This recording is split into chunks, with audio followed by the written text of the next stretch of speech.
So today we're talking about trading in August. Hi guys, welcome back to another video. If you're new here, my name is Matt L. I'm a full-time Forex trader living in Montreal, and I'm also studying naturopathy on the side. If you get value from this video, please hit that subscribe button. And now that we're friends, let's get right into the video. Can you guys believe it is almost August? That is pretty crazy to think about. Now, with August comes some of the nicest weather of the year, but it also comes with one of the trickiest trading environments of the year. As I mentioned in some of my previous Forex Friday videos, come late July and then moving into early August, the Forex market starts to get a little bit tricky. I hate August. I keep losing. And that's for a few reasons. So I want to talk about what happens in August, what these variables lead to, and then how we can use them and apply them to our trading to make the necessary adjustments. So let's get right into it. So when it comes to late July and early August, what happens is that a lot of traders at banks and institutions, and even a lot of retail traders, they take time off. They go away, they leave their desks, they leave the office, and that leads to much lower trading volume and liquidity. Secondly, August is typically a pretty slow month when it comes to significant economic data and news, and just news overall globally tends to be a little bit quieter in August. Maybe it's the nice weather, maybe it's that we're going to be heading into fall much too soon, but for whatever reason, August tends to be a slower month. So the question then is, what does it mean for traders to leave their desk and for there to be not really any significant news in terms of our trading? What should we do and what does this lead to? Number one, this leads to boring markets. There'll be lots of summer days when the market seems to not even move an inch. That's both equities and Forex, and it can just be really boring. Secondly, it leads to low liquidity and low volume, which most importantly leads to erratic and inorganic movements. This means that tech levels won't be as respected. No respect. No respect. As much. And this is the point that I really want to emphasize.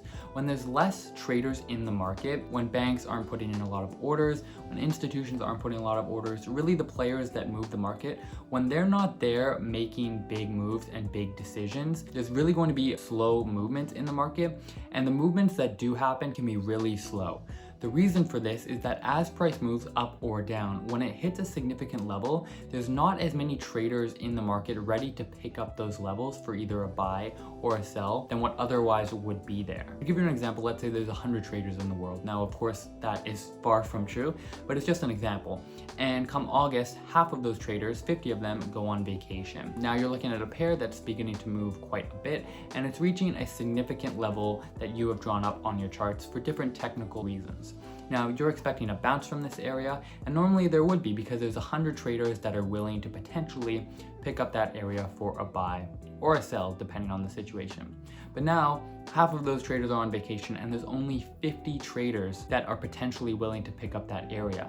So what could happen? Price can easily break through that area, forcing a liquidity grab before that move can actually happen. This leads to lots of stop hunts, stop losses, and just a lot of overall frustration. And you'll see this a lot throughout August. Technical levels that normally seem to be respected quite well, whether that's round numbers, key levels, Fibonacci levels, the market just doesn't seem to react as well as it usually does. It can break through these areas 20, 30, even 40 pips before going in the direction that you expected it to. And if you don't adjust accordingly, this can result in a lot of stop losses, which is incredibly frustrating. So the question is, how can we adjust our trading in August to fit this new environment? And there's a couple of things that I've learned in the last few years of trading that have helped me a lot. First thing that you can do when it comes to trading in August is to just not trade at all. Now that sounds really boring because, well, it is. But if you have the luxury of doing so, you could just take roughly a month off. Come late August, the market usually picks back up a little bit, and once September hits, things are usually back in the flow. So if you're willing and if you're able to, you can just take the month off. But for those of us that don't want to do that and that do want to trade, there's a couple of things that I do recommend. Number one is to focus on higher time frames. So if you're somebody that usually trades the 1 hour chart, for example, jump up to the 4 hour chart and try and take setups there. Now, if you've been trading on the 4 hour chart, which often I tend to look at, hop up to the daily and even the weekly. The reason for this is that any tech levels that you draw on higher time frames are that much more significant and are that much harder for the market to break and that much more difficult for the market to not react to. So I really recommend hopping on higher time frames. It will really make a big difference, and you may even see that trading becomes a lot easier for you.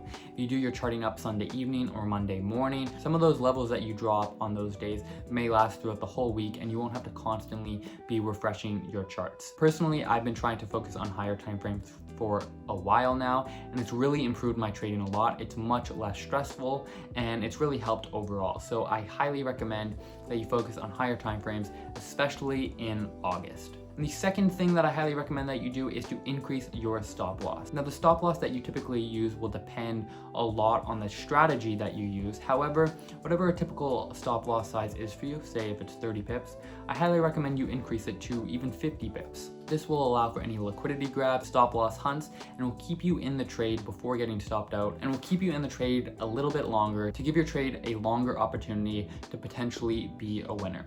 There's nothing more frustrating than having your stop loss hit only to have the market reverse and go in the direction that you wanted it to. And this can happen a lot in August when there's thin liquidity and just thin volume overall. So typically the stop losses that I use are roughly around 30 pips. So come August, I'll be using wider stop losses of probably around 50 pips. It will change a little bit on every trade, but that just gives you a rough idea as to what I'll be doing. These two things combined and overall are really just designed to keep you in the market and your trade a little bit longer, and to compensate for any more erratic movements that may be coming in the summer months. The movements that we see in August aren't typical and aren't the types of moves that we see throughout the year. They're really inorganic movements that aren't justified by fundamental news, whereas throughout the year we typically see a large move justified by macroeconomic data or any geopolitical events. Now, this isn't to say that August can, of course, have high risk and high impact events, but there's not typically a lot on the schedule. So any events that do come out will probably be very erratic because they haven't been scheduled. Keep your eyes on any headline news and keep these trading tips in the back of your mind. I hope they help a lot. I've had a lot of frustration in the past trading in August, so just stay patient, take those best setups on the higher time frames, and lower your position size to allow for a wider stop, and I think that might make all the difference. And that is it for what happens in August, how I adapt, and what I do to try and navigate this new trading environment. I hope that helps you guys. August can be a difficult month, so please let me know in the comment section if you guys do anything different when it comes to August. I always like learning from new traders. If you made it this far, you have my gratitude. I'll see you in the next video, and until then, peace.